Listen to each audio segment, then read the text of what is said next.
In the terminal, we can use the find command. Find will search for files across my file system.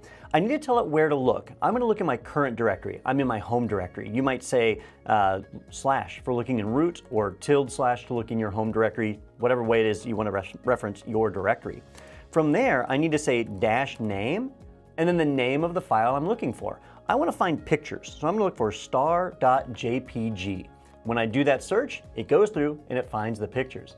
Now be careful, that is case sensitive. If I want to do a case insensitive search, I can search for iname. So find a directory dash iname star.jpg, and you'll see I find an additional file there because it's in capital letters.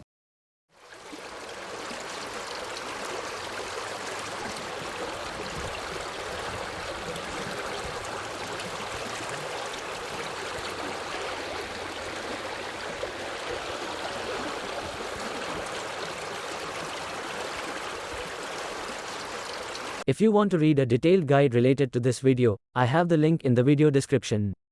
Please subscribe to our YouTube channel and visit my website tutsmake.com.